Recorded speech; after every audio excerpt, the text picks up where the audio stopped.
করেন, জামাত ইসলাম বাংলাদেশে থাকবেই, জামাত ইসলাম আপনি সরাইতে পারবেন। মনে করেন জামাত ইসলামের এমন পরিস্থিতি তৈরি করলেন জামাত ইসলাম নাই, 10 বছর পরে যায় শুনবেন আপনার দলের প্রধান জামাত ইসলামের এক লোক, আপনার পুরো বিএনপি জামাত গিলে ফেলবে। জামাতের কৌশল, জামাতের ডিসিপ্লিন, জামাতের দলের প্রতি যে ডেডিকেশন, এটা আপনার দলের লোকজনের নাই। এই যে শিবিরের মিছিলটা হইল, আমি তাকায় তাকায় দেখলাম যে কি সুন্দর লাইন ধরে দাঁড়ায় আছে, কেউ কারোর ধাক্কা দেয় না, কেউ কারোর সাথে ই করে না। তো আপনাদের একটা মিটিং মিছিল হইলে ধাক্কা ধাক্কি করে প্যান্ট ট্যান্ট খুলে ফেলে, মহিলাদের কাপড় সাপড় খুলে ন্যাংটা বানায় ফেলে, কি এক অবস্থা। ওই দিন ইশরাক ভাইরে দেখলাম, ইশরাক ভাই একটা নেতা, তার যাইতে দেয় না, সে কই যে জিয়াউর রহমানের ওইখানে যায় ধাক্কায় টাক্কায় পুরো রেসলিং খেলে এরপরে সামনে যায় একটা বিশাল সুন্দর নুরানি একটা চেহারাটা, তো ইশরাক ভাইয়ের সুন্দর চকলেট বয়, হেভি একটা হাসি মারছে। তো এই হলো গিয়া বিএনপির অবস্থা। তো আপনার নিজের দলটাও তো ঠিকমতো আপনারা ডিসিপ্লিনে নিয়ে আসতেন। তারেক রহমানের সামনে মারামারি করে, এইটা যদি জামাত ইসলামে যেদিন হবে এরকম যে জামাত ইসলামের আমিরের সামনে মারামারি করেছে, সেদিন বুঝবেন জামাত ইসলামের অধঃপতন শুরু হয়েছে। দেখিনি এখনো পর্যন্ত একটা মানুষকে পদ দিলে সে কান্না করে, সেজদা করে, মুনাজাত করে, আর আপনার এখানে পদ হওয়ার সাথে সাথে আরেক পার্টি চেয়ার মেয়ার মাইরাটা অবস্থা খারাপ। এই দল নিয়ে জামাত ইসলামের সাথে কম্পিটিশনে টেকা যাবে না। কারণ সামনে সারাদিন হাজার হাজার লক্ষ লক্ষ মানুষ মিছিল টিছিল করে। তো এক হয়েছে আমরা এই যশোরে দেখলাম বেনাপোল থেকে লোক এনে তারপরে ওই পোর্ট বন্ধ করে, বন্দরের কার্যক্রম বন্ধ করে তারপরে 5,000 শ্রমিক নিয়ে এসে ট্রাক ভাড়া করে যশোরের ই করতে। তো মানুষ একটু বেশি হইলো। আবার ধরেন তারেক রহমানকে বাংলাদেশের মানুষ অনেক দিন দেখে না, উনি একজন সম্মানিত একটা পরিবারের সন্তান, সাবেক প্রধানমন্ত্রী, রাষ্ট্রপতির ছেলে।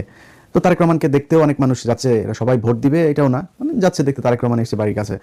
আবার অনেকে আছে গ্রামের মধ্যে মনে করেন ট্রাক ফ্রি বাস ফ্রি বিরিয়ানি টিরানি এগুলো দিলে তারপর যায়, তো এইভাবে নিয়ে যাচ্ছে। এখন ধরেন যে লোকজন সামনে আছে, বাংলাদেশে কদিন আগে কোভিড হইল না, কোভিডের সময় আপনার সেনাবাহিনী পেটাচ্ছে লোকজনরে মিরপুর এলাকায়। তো পেটাচ্ছে, এরপরে কিছু লোক আবার ওই সাংবাদিকরা গিয়েছে সেখানে পেটানোর এখানে নিউজ করতে, ওদের বক্তব্য নিচ্ছে ওই লোকগুলোর, ভাই আমারে মারতেছে ভাই সেনাবাহিনীর লোকজন। হ্যাঁ হয় তো আপনি কি কেন মারছে কেন, বলতেছে বাসায় চলে যেতে বলতেছে, লকডাউন এই জন্য বাসায় চলে, লকডাউনের সেকেন্ড ডেতে। তো পরে বলতেছে যে তা আপনি আপনার লকডাউনের সময় বাসায় যেতে বলে আপনি বাইরে কেন, তো সে বলতেছে যে লকডাউন দেখতে আসছি। এটা হচ্ছে বাংলাদেশ, লকডাউন দেখতেও মানুষ বাইরে আসে। তো রাস্তাঘাটে দেখেন আগুন ধরলে মানুষের যন্ত্রণায় ফায়ার সার্ভিসের লোকজন আগুন নিভাইতে যাইতে পারে না, এটা বাংলাদেশ। তো এখানে মানুষের পায়ের সাথে পা লেগে মানুষ পড়ে যায়, 2-4 হাজার 10 হাজার 1 লাখ মানুষ, এটা বিশাল আকারের কোনো কিছু না, এটা দিয়া জাজ করার কিছু না, এটা দুই পার্টির লোকজনের জনসভাতেই হচ্ছে। মিডিয়াতে বিভিন্ন যারা ইউটিউবিং করে তাদের এখানে যেসব মানুষজনের বক্তব্য নেয় না, এই যে সাংবাদিকরা তো আর এটা জিজ্ঞেস করতে পারে না যে আপনি কাকে ভোট দিবেন, তো সাংবাদিকরা জিজ্ঞেস করে কেমন প্রার্থী চান।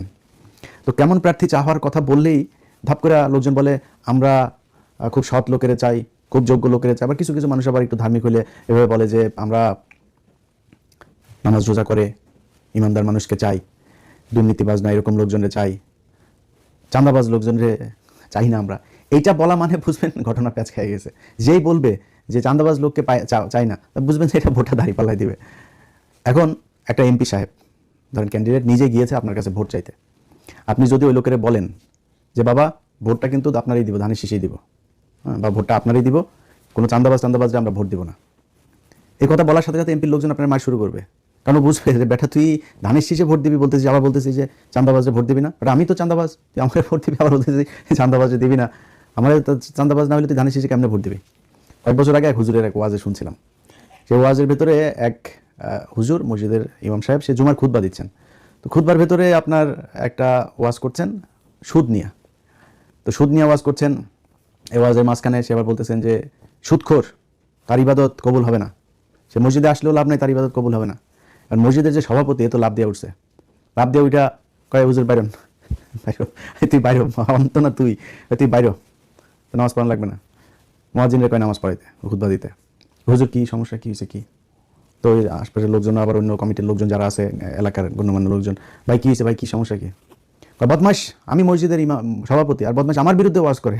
তো ইমাম সাহেব বলে যে ইমাম সাহেব আসছেন নতুন বুঝছেন, তো ইমাম সাহেব বলতেছে যে হুজুর ভাই আমি তো আপনার বিরুদ্ধে কোনো কিছু বলি নাই, হ্যাঁ আমি তো আপনার নিয়ে কোনো কিছু। তখন ওই সভাপতি হুজুরের কয় বেটা বদমাশ তুই আমার বোকা ভাবছিস, তুই যে সুদখোরের বিরুদ্ধে বলছিস, তুই আমি বুঝি না এটা আমার নিয়ে বলতেছিস।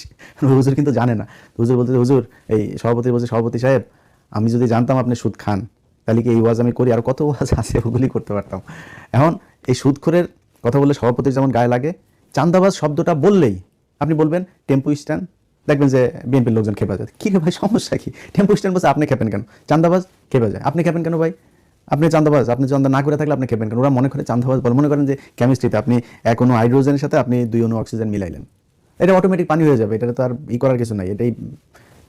এখন এদেরকে চাঁদাবাজ বলার সাথে সাথে ওরা বুঝে যে ওরা চাঁদাবাজ। এই যে বুঝার যে জ্ঞানটা বিএনপির হয়েছে, এটাও কিন্তু অনেক বড় একটা বিষয়। তারা বুঝছে যে তারাই চাঁদাবাজ। আপনারা যেমন বুঝছেন, সাধারণ মানুষ, এই দেশের জনগণ, তারাও বুঝছে যে আপনারা যে চাঁদাবাজ। খালি একটা না, বিএনপি আমাদেরকে ধাক্কাইতেছে, মানে আমি আমারটা বলি, আমাদের ধাক্কাইতেছে, প্লিজ ভাই আমাদের বিরুদ্ধে যান, আমাদের বিরুদ্ধে বলেন। এত ক্ষতি করিনি তো গত 6 বছরে আপনাদের, এত ধাক্কান কেন? তারেক রহমানের খুব ঘনিষ্ঠজন হিসাবে পরিচয় দেয় একজন ওয়াহিদুজ্জামান নামে, AKM ওয়াহিদুজ্জামান, সার্চ দিন ফেসবুক গুগলে পাবেন, AKM ওয়াহিদুজ্জামান। এই ব্যক্তি নিজের পরিচয় তিনি প্রফেসর, অধ্যাপক, ভুয়া অধ্যাপক। এই কারণে লেখে না, খুব টেকনিক্যালি সে আবার শুধু নামটা লেখে, প্রফেসরটা আবার লেখে না, কিন্তু মানুষ আবার পরিচয় দেয় সে অধ্যাপক ওয়াহিদুজ্জামান বলছি, আবার AKM লাগাই নিছে, আবার একটু বেশি ভালো। আবার নামের শেষে আবার সে আবার অ্যাপোলো লাগাইছে, অনেকের কাছে আবার অ্যাপোলো হিসাবে বলে। সব বানোয়ার, প্রফেসরও বানোয়ার, অ্যাপোলো বানোয়ার, দুইটাই বানানো। এই বানানো বাটপার এই কয়েকদিন আগে এক ফরিদপুরের লোকের কাছে বলতেছে তারেক রহমান নাকি জাইমা রহমানকে বিয়ে দেওয়ার জন্য তাকে নিযুক্ত করছে, মানে তাকে দায়িত্ব দিছে যে ভাই তারেক ভাই তো একটা দায়িত্ব দিয়েছেন, এটা ভালো ছেলে খুঁজে বের করার জন্য, এখন কোথায় পাই, এরকম টাইপের। তো ওই লোক আরেক ছেলের কথা বলছিল, সেখানে বক্তব্য পড়ছে। যাক, তো উনি এত কাছের মানুষ, তো তারেক রহমানের এত কাছের মানুষ, এবং খালি যে মুখে কাছের মানুষ সেটা না, কিন্তু তিনি আবার বিএনপির তথ্য প্রযুক্তি বিষয়ক সম্পাদক। আবার উনি বিভিন্ন মানুষের কাছে বলেন যে উনি সামনে নাকি তথ্যমন্ত্রী হয়ে গেছেন, তথ্যমন্ত্রী উনি মোটামুটি হয়ে গেছেন, এরকম একটা ভাবসাব নিয়ে আছে। যদি উনি এখন আসে হইলো ইউএসএতে, মালয়েশিয়ায় রিফিউজি হিসাবে ছিল, সেটারে করে তারপরে এখানে আসে, এখানে উনি রিফিউজি হবে। তো ট্রাম্প থাকা পর্যন্ত হচ্ছে না, এটা মোটামুটি আপনি করে রাখেন। এই বাইডেনের সময় যারা এখানে ঢুকছে তাদের একটারও করবে না, ধরলেই পিছমোড়া বান দিয়া তারপরে পাঠাবে। তারপরেও ঝুঁকি নিয়ে সে এখানে আসে, এখনো টেক্সাসে আছে। তো আসে সে এত কিছু দেশে নির্বাচনী RTVর 5% শেয়ার নিয়ে আসে, তারপরে আরেক হাওয়া ভবন বানিয়ে ফেলেছেন, এই 2 নম্বরই করতে যায়। সে মোবাইলে বুস্টিং টুস্টিং হাবি যাবে এগুলো করে নানান টাকা পয়সা মারা খাচ্ছে বিএনপির। এখন এই ব্যক্তি সরাসরি পোস্ট করেছে আমার বিরুদ্ধে। আমার বাচ্চাদের, আমার ফেসবুক যখন হইলো তখন লিখেছে যে আমার বাচ্চাদের মুখের দিকে তাকায় সে এতদিন আমার ফেসবুকটা টিকিয়ে রেখেছিল দয়া করে, এখন সে আর আমার ফেসবুক টিকিয়ে রাখবে না। আমি মাত্রা অতিক্রম করছি, এখন আর সে টিকিয়ে রাখবে না। মালয়েশিয়াতে থাকতে 500 রিঙ্গিত মেরে খাইছে একজনের, এটা আরও একদিন ভিডিওতে বলছি, ওই আলোচনা আজকে গেলে লম্বা হয়ে যাবে। তো এই ব্যক্তি আমারে সরাসরি করে, তারেক রহমানের এত ঘনিষ্ঠজন, তথ্য প্রযুক্তি বিষয়ক সম্পাদক বিএনপির, আপনি সরাসরি বলবেন আপনি আমার ফেসবুক খেয়ে দিয়েছেন, আর আমি সেই দলের হয়ে কাজ করবো, সেই দলের পক্ষে কথা বলবো, সেই দলের, মানে আমরা কি করতে পারতাম? ধরেন বাংলাদেশে বিএনপি যাহা, আওয়ামী লীগ তাহাই দুর্নীতির ক্ষেত্রে, ভারতের বিষয়টা তো আলাদা, কিন্তু দুর্নীতির ক্ষেত্রে বিএনপি আওয়ামী লীগ সেম জিনিস। আমরা এগুলি নিয়ে আমাদের মাথা ঘামাইতে হতো না, বাট ধাক্কাচ্ছে। প্লিজ বিএনপি নিয়ে বলেন, বিএনপিরে বাম্বু দিলে কি হয় সেটা 12 তারিখে টের পাবেন।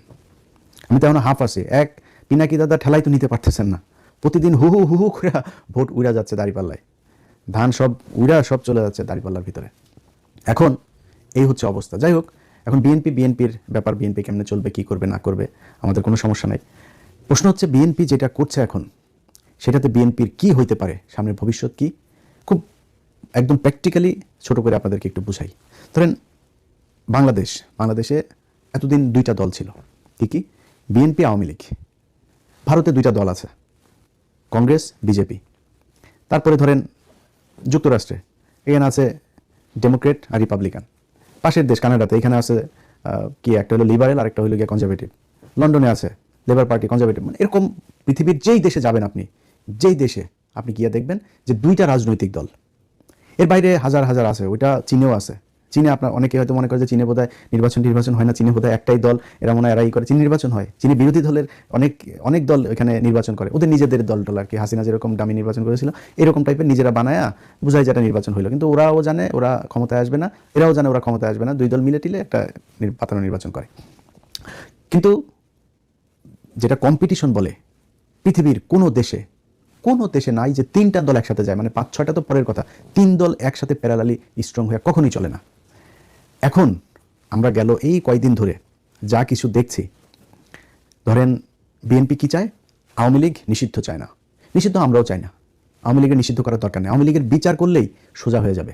সামনে আওয়ামী লীগ আবার দল রাজনীতি করলেও সোজা হবে, আবার এখন যারা স্বৈরাচার হইতে চায় তারাও সোজা হবে, ভবিষ্যতে কেউ হইতে চাইলে তারাও এটা থেকে একটা লেসন পাবে। তো আমরা দরকার নেই তারা ব্যান করার, বিচার করেন।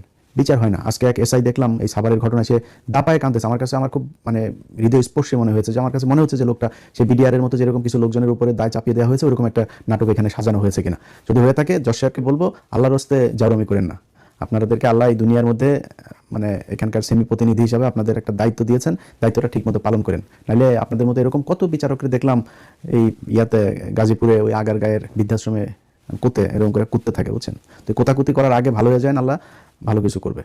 যাই হোক, এখন এই বিএনপির যে ইয়েগুলো আপনার মানে বর্তমান যে পরিস্থিতিটা, এই পরিস্থিতিতে তারা আওয়ামী লীগকে নিয়ে আসছে যে আমরা তাদেরকে চাই, সরাসরি ভোট চাচ্ছে। ক্ষমতায় গেলে তারা তাদের সব মামলা তুলে নেবে, মহাসচিব বলছেন এটা, সব মামলা তারা ক্ষমতায় গেলে তুলে নেবে। জুলাইতে আপনি তো আন্দোলন করেন নাই, আপনারা আন্দোলন করেন নাই, বিএনপির অনেক মানুষ আন্দোলন করেছে, কিন্তু আপনি মহাসচিব আন্দোলন করেন নাই, আপনার দল আন্দোলন করে নাই, আপনার দল সরাসরি বলেছে আমরা এই আন্দোলনের সাথে নাই। আপনি নিজে একদম সরাসরি এই মির্জা ফখরুল ইসলাম আলমগীর বলেছে, তারেক রহমান হয়তো ছিল, বিএনপির মানুষ হয়তো ছিল, কিন্তু ফখরুল ছিল না। তো তারা আজকে সরাসরি নায়ের পক্ষে অবস্থান নিয়েছে। হাদিরে নিয়ে কথা বললে তাদের গায়ে জ্বলে। তারেক রহমান নিজে বলেছে হায়ের পক্ষে তারা, তারপরেও এখনও প্রতিদিন ওপেনে বিএনপির লোকজন নায়ের পক্ষে ভোট চাচ্ছে। কেন চাচ্ছে? কারণ তারা চায় তারা আবার হাসিনার মতো 15 বছর থাকবে। আরে বেটা, এখানে জুলাই সনদটা যদি পাশ হয়, একজন মানুষ 10 বছর প্রধানমন্ত্রী থাকতে পারবে না। আপনার কি মনে হয় তারেক রহমান এখন থেকে টানা, এবার যদি মনে করেন ক্ষমতায় আসো, আল্লাহ যদি মানে হাতে ধরে যদি দেয়, আসো, তারপরে পরপর 2বার থাকবে, আরও পরের বারও আসবে, সময় দেন। এবার যদি মনে করেন আসলো, মাঝখানে আরেকটা দল আসবে, পরের বার জামাত আসলে তারপরে আবার আপনারা আসেন, তো 15 বছর। তারেক রহমানের এখন বয়স কত হিসাব করছেন? তারেক রহমান তো এমনিতেই 10 বছরের বেশি পাবে না। যদি 2-3টা নির্বাচন হয় 15 বছর যাবে। তারেক রহমানের মেয়ে আছে না, সেও তো রাজনীতির মাঠে আছে, সমস্যা কোথায়? সে প্রধানমন্ত্রী হবে, তারেক রহমানের মেয়ের মেয়ে হবে, সমস্যা নাই। আপনি 10 বছরের বেশি হইতে হবে কেন? তারেক রহমানের ওয়াইফ আছে, সে হইতে পারে, তার আরেক ভাইয়ের বউ আছে, সে হইতে পারে। ওনাদের 10 বছর এটা হবে না, আনলিমিটেড সময়। হাসিনার মতো এরকম একটা কিছু করে আবার দীর্ঘদিন ক্ষমতায় থাকতে চায়, এরকম একটা পরিস্থিতি করবে না। তারপরে ওই হানে সনদের এগুলি আপনারা সবাই জানেন, না জানলে এগুলো দেখে নিন, সরকারের ইয়েতে আছে। তো এগুলো সব কিছুতে তাদের না, সবচাইতে বড় সমস্যা হলো আওয়ামী লীগের লোকজনকে তারা সরাসরি তাদের ভোট দিতে বলছে, তারা তাদের ভাই তাদেরকে পাশে নিয়ে এখন নির্বাচন করছে। এগুলি আমরা দেখব। জামাতের আমির শফিকুর রহমান 2 দিন আগেও খুব মেজাজ খারাপ হয়েছে শফিক ভাই আপনার উপরে। আবার আপনি যে আপনার হ্যাক হয়েছে এটা বলেছেন, আপনি মাফ করে দিলেন। আমি বিচার চাই, বিচার করতে হবে। এই হ্যাক, এই ওয়াহিদুজ্জামান এটার পিছনে ছিল, এই ওয়াহিদুজ্জামান এটা নিয়ে ইন্ডিয়ার এক গ্রুপের সাথে মিলে তারপরে এটা এই লোককে দিয়ে, এই লোক এখন বলির পাঠা হয়েছে। যে কর্মচারীকে আটক করা হয়েছে তাকে বলির পাঠা বানানো হয়েছে, তাকে এই ওয়াহিদুজ্জামান বলে তারপরে এই তাদের ইমেল ব্যবহার করেছে। সেই লোক জানেও না যে ইমেল দিয়ে তারা কি করছে, তার কাছ থেকে পারমিশনটা নিয়ে তারপরে করেছে। তো এই সে লোক ভয় দিয়েছে, সামনে মনে করছে আবার বিএনপি যদি ক্ষমতায় আসে আমার আবার কি করে দিয়েছে, তারা এখন বলির পাঠা বানিয়ে দেওয়া হয়েছে, অথচ তাকে ধরা হচ্ছে না। শফিক ভাইরা যদি আরেকটু যদি স্ট্রং হইতো তাহলে এগুলো সব বের হয়ে আসতো। যাই হোক, উনি খুব সহজ সরল মানুষ। এরকম একটা লোককে কি বাজে ভাষায় আমি আক্রমণ করেছি শুধুমাত্র এই সন্তোষ শর্মার সাথে দেখা করার কারণে। সেই সন্তোষ শর্মার নিয়ে তারেক রহমান কোলে নিয়ে নেচেছে এইবার। তো কিছু বলি নাই কেন জানেন? এখন দেখছি সব নর্মাল হয়ে গিয়েছে, এগুলি আর কোনো ব্যাপার না। তখন তো আমাদের গায়ে ছাদ করে উঠতো এরকম ছোটোখাটো কিছু দেখলেও, এখন আর গায়ে অত বেশি লাগে না। কিন্তু যেই ওপেনে নেকেট আপনারা আওয়ামী লীগের ভোটের জন্য যেই কাজটা শুরু করেছেন, এটার রেজাল্ট কী হবে সেটার আপনার বাবাও দেখে গিয়েছে, আপনার মাও দেখে গিয়েছে, আপনিও দেখবেন। আপনার বাবা 1981 সালে আপনার বাবা মারা যাওয়ার ঠিক 17 দিন আগে শেখ হাসিনাকে নিয়ে এসেছিল। সব কিছুর সাথে উদারতা দেখাইতেন। বাঘের আপনি উদার করে তারপরে যদি মনে করেন ছাগলের ইয়ের মধ্যে নিয়ে দেন, বা আপনি নিজে বেড নিয়ে যায় বাঘের ইতে ঘুমাইলেন, আপনার খাবে। আপনি সাপ আইনা ঘরের মধ্যে আপনার লেপের ভিতরে ঢুকায় তার উদারতা দেখাইলেন, কামড় দিবে আপনারে। আপনি হাসিনাকে নিয়ে আসলেন, আমরা বহুদলীয় গণতন্ত্র করে তারপরে নিয়ে আসলেন। হাসিনা কি জিনিস 17 দিনের মাথায় দেখাই দিছে। এই সজীব ওয়াজেদ জয় মদ খেয়ে এক মেয়েকে নিয়ে এই জাহাঙ্গীর গেটে আপনার গাড়ি অ্যাক্সিডেন্ট করে, আইল্যান্ডের মধ্যে মেরে দেয়। তারে পুলিশ চেয়েছে, তখন এই গুলশানের আপনার একজন ডিসি ছিল, তো সে আপনার চেয়েছিল যে এর করতে, আটক করেছিল, পুলিশ আটক করেছিল রাতের বেলা। তারপরে খালেদা জিয়ার কাছে শেখ হাসিনা ফোন করে বলেছে, তখন শেখ হাসিনা খালেদা জিয়ার সাথে সাথে আবার পুলিশকে করেছে ওনার লোক দিয়ে, যে আমরা এই পারিবারিক এই নোংরাগুলো নিয়ে টানতে চাই না। আপনার ছেলে যদি আটক হইতো এইভাবে, তাহলে হাসিনা ঠিকই ওই দিন সব মিডিয়ারে ডেকে ওটা নিয়ে নিউজ করাইতো, ছবি ভিডিও করায়। আপনি করেন নাই। অতএব হাসিনার সাথে উদারতা খালেদা জিয়া যা দেখিয়েছে, 21 আগস্ট গ্রেনেড হামলা বারবার বলেছে। এই যে রেজ্জাকুল হায়দার, তখনকার ডিজিএফের মহাপরিচালক, তিনি বলেছেন যে ম্যাডাম হাসিনাকে আটক করতে হবে, কারণ সেই কনস্পাইরেসির সাথে জড়িত। পুরো নাটক এই রেজ্জাকুল হায়দার, তারপরে তখনকার এনএসআই মহাপরিচালক মেজর জেনারেল আব্দুর রহিম, ওনারা বুঝে গিয়েছিলেন। ওনারা চেয়েছিলেন হাসিনাকে আটক করতে, তারপরে বিষয়গুলি করতে। খালেদা জিয়া বলছে না, দরকার না, এটা নিয়ে খামাখা আমরা ঝামেলায় যেতে চাই না, ও যা করছে। এত উদারতা দেখানো ভালো না। এবার আপনার অবস্থাটা যেটা হবে, সেটা খালি আপনার বাবা মায়ের মতো এটা না। আপনার মাকে তো যে নির্যাতন করেছে, জেল খাটিয়েছে, স্লো পয়জনিং করেছে, যা করেছে এটা তো দেখলেনি। আপনাকে শুধু শাস্তি ওই দিকে কোন দিকে হবে সেটা না, আপনার এই দল থাকবে না। বিএনপি বলে বাংলাদেশে কোনো রাজনৈতিক দল থাকবে না। যেই জায়গায় এই মুহূর্তে বিএনপি আছে সেই জায়গায় যদি তারা কন্টিনিউ করে, কীভাবে করবে হবে না আপনারা বলি। ধরেন বিএনপির একটা রাজনৈতিক দর্শন আছে বা থাকা উচিত, জামাত ইসলামের একটা রাজনৈতিক দর্শন আছে, বামেদের একটা দর্শন আছে, আওয়ামী লীগের একটা দর্শন আছে। আমাদের গেল 54 বছরে এই বাংলাদেশের ইতিহাস সম্পূর্ণ written by Awami League, written by India. এটার প্ল্যানিং, এটার এডিটিং যা যা আছে সব কিছু ইন্ডিয়া আওয়ামী লীগ মিলে করেছে। বিএনপি একবার ক্ষমতায় এসেছিল 91-এ, তখন কিন্তু তাজা একটা ইতিহাস তৈরি করা যেত। বিএনপি যায় না সেই রাস্তায়। বিএনপি স্বাধীনতার ঘোষক জিয়াউর রহমান এই কথাটাও বলতে পারে নাই, ঠিকমতো বলেও নাই। এবার এসে বলা শুরু করেছিল, এই গত 5-7 বছর 10 বছর ধরে বলা শুরু করেছিল। ইতিহাস তো অলরেডি আপনি লিখে ফেলেছে একটা দল, আপনি সেই ইতিহাসে এত সহজে বুঝাইতে পারবেন না। তো হাসিনা এসে কী করলো, সেই ইতিহাসটা বানালো। জিয়াউর রহমান হলো গিয়ে রাজাকার, মানে জিয়াউর রহমান যুদ্ধে তেমন অবদান নাই সেটা না, ঘোষণা করেছে করেনি সেটা না, জিয়াউর রহমানরে বানাইলো রাজাকার। কিন্তু বিএনপি যে 91 থেকে 96 সরকারই করলো, সেখানে তারা শেখ মুজিবের বিরাট সম্মান দেখাইলো। তারপরে এমনকি 2001 থেকে 6 এই সময় তারা ইতিহাসটাকে নতুন করে করে নাই। এখন যে নির্বাচন হচ্ছে, বিএনপি একবার বলেছে যে আমরা মুক্তিযুদ্ধে কতজন মানুষ আসলেই মারা গিয়েছে আমরা এটা জানতে চাই, কোনো নারী রেপ হয়েছে কিনা সেটা আমরা জানতে চাই, এই রাজাকারের সংখ্যা কত, কারা রাজাকার, আসলেই রাজাকার কি হয়েছিল, তারপরে মুক্তিযুদ্ধের সংখ্যা কত, এই জিনিসগুলো জানতে বলে না। এখন জামাত তো বলবে না, জামাতটা আবার আপনারা বলবেন যে ভাই জামাত বলে না কেন, জামাত তো বলবেন, জামাত বললেই সমস্যা। জামাতের মুক্তিযুদ্ধ নিয়ে কথা বলার কোনো রাইট নেই। জামাত হলো গিয়া এই জায়গায় জামাত অচ্যুত একদম। কারণ কি, 2 দিন আগে জামাতের আমির তিনি বললেন যে প্রথম স্বাধীনতার ঘোষণাটা দিয়েছিলেন এই ডক্টর কর্নেল অলি আহমেদ বীর বিক্রম। তো উনি ঘোষণাটা দিয়েছেন, এটা বলার পরে অনেকেই হাসাহাসি করেছে না যে জামাতের আমির এটা কি বললো। হয়তো অনেকে জামাতের আমিরকে যারা পছন্দ করেন তারাও মনে হয় বলতে পারেন যে উনি জিয়াউর রহমানের বিরুদ্ধে এই কথাটা বললো, এটা ওনার কথা না। আমার সাথে সব শেষ কর্নেল অলি স্যারের দেখা হয়েছে এইখানে। আমি স্যারকে জিজ্ঞেস করেছিলাম যে স্যার আপনার এই বিষয়টা নিয়ে, না উনি বলছিলেন, আমি একা শুনি না, আমি শুনেছি ওনার হোটেল দেখা করতে গেছে, এখানকার বিএনপির কিছু লোকজন ছিল, তারপরে কনক ভাই ছিল, উনি এই গল্পটা ওইখানে বলছিলেন যে কিভাবে উনি ঘোষণাটা জিয়াউর রহমানকে দিয়ে দেয়ালেন। প্রথমে উনি করেছিলেন, তারপরে যেহেতু চট্টগ্রামে ওনার বাড়ি, চট্টগ্রামের লোকজন সবাই মিলে বললেন আপনি দেন, তখন উনি করার পরে তারপরে উনি আবার চিন্তা করলেন যে না এটা আমার মনে হয় আমার অফিসার যেহেতু জিয়াউর রহমান এখানে আছেন, তো তাকে দিয়ে আমরা একটা করলে এটা আরও বেশি হবে, মানে সারা দেশে এটা ছড়িয়ে। 25 মার্চ ঢাকা শহর তো ফাঁকা, 26 মার্চ ঢাকা শহর কিছুই নেই, কোনো রাজনৈতিক কোনো নিয়ন্ত্রণ, কোনো কর্মসূচি, কোনো পরিকল্পনা কিছুই নেই। যে শেখ মুজিবুর রহমানকে বলেছে যে আপনি একটা রেকর্ড দেন, আমরা অডিও টডিও সব নিয়ে গিয়েছে, সে রেকর্ড দিবে না। পরে বলছে যে ঠিক আছে আপনি একটা সাইন করেন, সাইনটা না, এই সাইন থাকলে পাকিস্তান তো আমাকে পরে করবে, আমার বিচার করবে। এটা আমাদের কথা না ভাই, আমি যা বললাম কোট আনকোট কথা বললাম। আপনি তাজউদ্দিন আহমেদের বই পড়েন, এই নেতা ও পিতা ওই বই পড়েন, বললে এখানে আছে এগুলো সব কিছু, যে কীভাবে শেখ মুজিব 25 মার্চের এগুলিতে করতে চান, সে নিজে 27 তারিখে হরতাল ডেকে তিনি চলে গিয়েছেন আর্মিদের সাথে। তো তিনি অপেক্ষা করছিলেন, আর্মিরা আসবে এটার অপেক্ষা করছিলেন। তো সেটাকে মানে বানানো হয়েছে যে শেখ মুজিবের পরে শেখ মুজিবকে জাতির পিতা বানাই করে ফেলা হলো। তো ঘটনা যা ঘটছিল চিটাগাঙে, কর্নেল অলি তখন ঘোষণা দিতেছে, এরপর কর্নেল অলি নিজেই এটা করেছেন। এবং সেগুলো সেই খাতা কলম আমার ফেসবুক পেজে, আমি নতুন একটা ফেসবুক পেজ ভেরিফাই করেছি, সেটাতে আপনারা দেখেন, ওইখানে আমি এই ডকুমেন্টটা দিয়েছি। তো এটা তো উনি বলেন নাই, এটা কর্নেল অলি বলেছেন, যেখানে জামাত ইসলাম এই ইতিহাস নিয়ে কিচ্ছু বলতে পারবে না, জামাত ইসলামের কোনো রাইট নেই। এমনকি আপনারা অনেকেই জানেন যে গোলাম আজম তিনি কিন্তু ভাষা সৈনিক ছিলেন। 68-69 পর্যন্ত কিন্তু জামাত আপনার এই বিভিন্ন বাংলাদেশের যেসব দলগুলো ন্যাপ ট্যাপেরা যারা ছিল এদের সাথে ছিল, পাকিস্তানের বিরুদ্ধেই তারা ফাইট করেছে।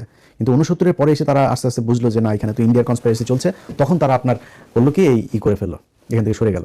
এই হচ্ছে গিয়া ঘটনা। এখন এই যে ইতিহাসটা আপনারা করেন নাই, এখন যদি এসে হঠাৎ করে করতে চান, কতটুকু পারবেন জানি না, করবেন কিনা সেটাও এখনো বলেন না।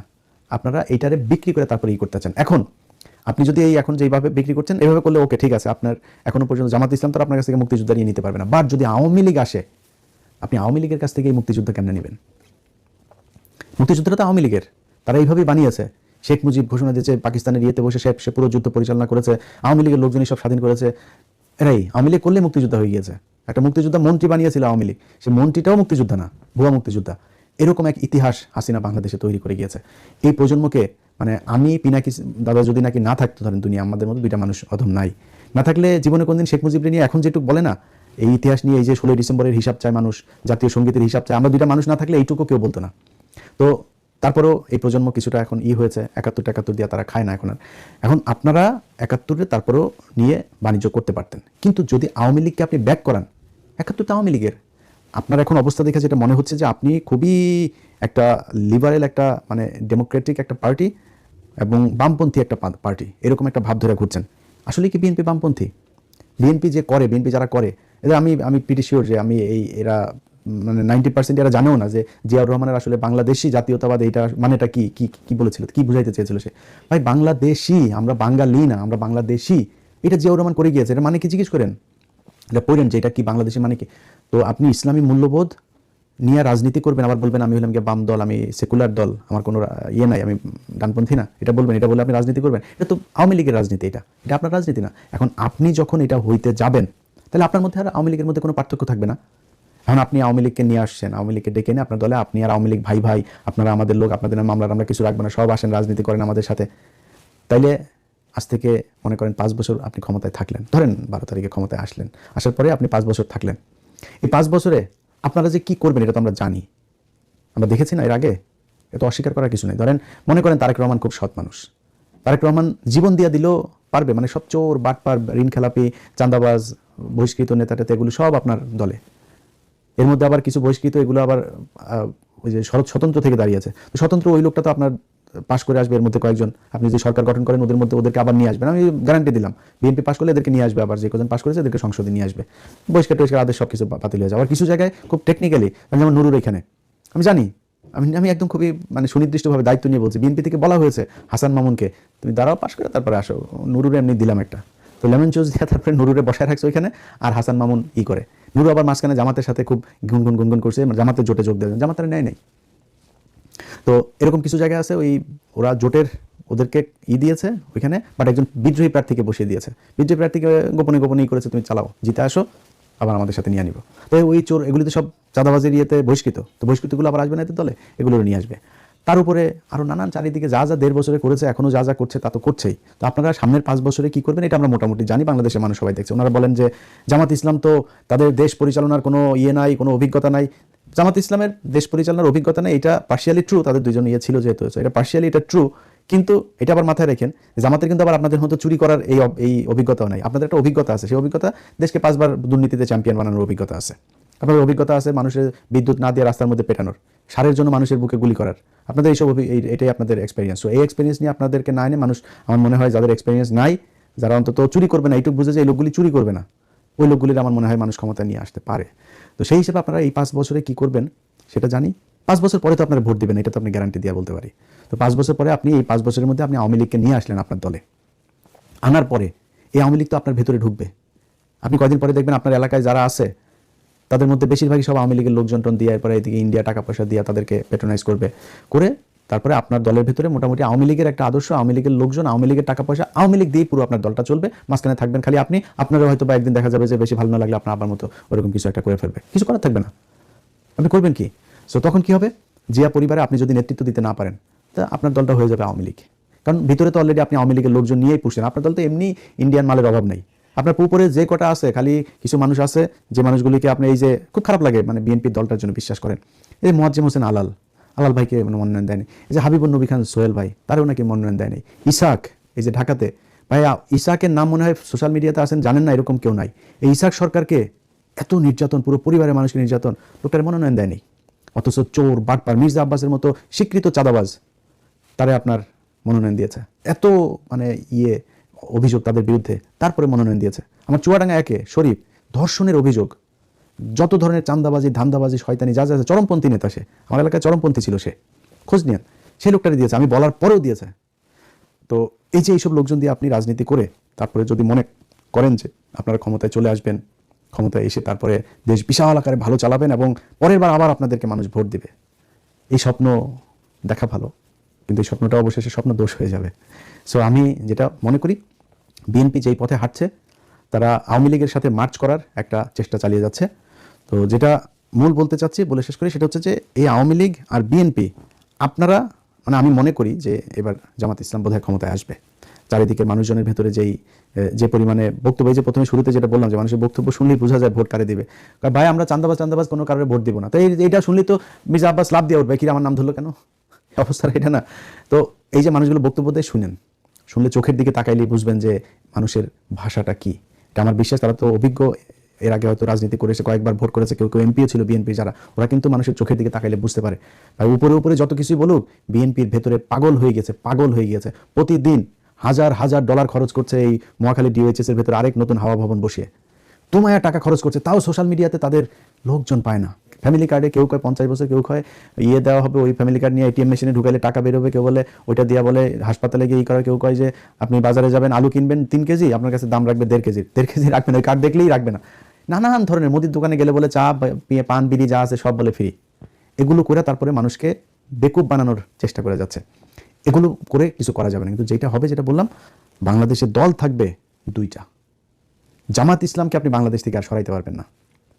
বাংলাদেশের আওয়ামী লীগ জামাত ইসলামকে নিশ্চিহ্ন করতে চেয়েছে, এবং বাংলাদেশের ইতিহাসে যতই হাসি ঠাট্টা যাই করে জামাতকে নিয়ে কথাবার্তা বলেন, জামাত ইসলামের যেই ত্যাগ এই গেল 15 বছরে, তার 100 ভাগের 1 ভাগও বিএনপির লোকজনের উপর দেওয়া যায় না। জামাতের কোনো নেতা ওই ঢাকা ব্যাংক খুইলা ব্যবসা চালাইতে পারে না। বিএনপির বহু নেতা আছে ব্যবসা চালিয়েছে, জেলখানায় গিয়েছে, সোনারগাঁয়ে গিয়েছিল রাতে, আমরা জানি জেলখানায়, এরকম নেতা আছে। এই মির্জা ফখরুল নিজে, আমানুল্লাহ আমান নিজে, গয়েশ্বরচন্দ্র রায় 5 স্টার হোটেলে যায় থাকে, এটা আমরা জানি ভাই।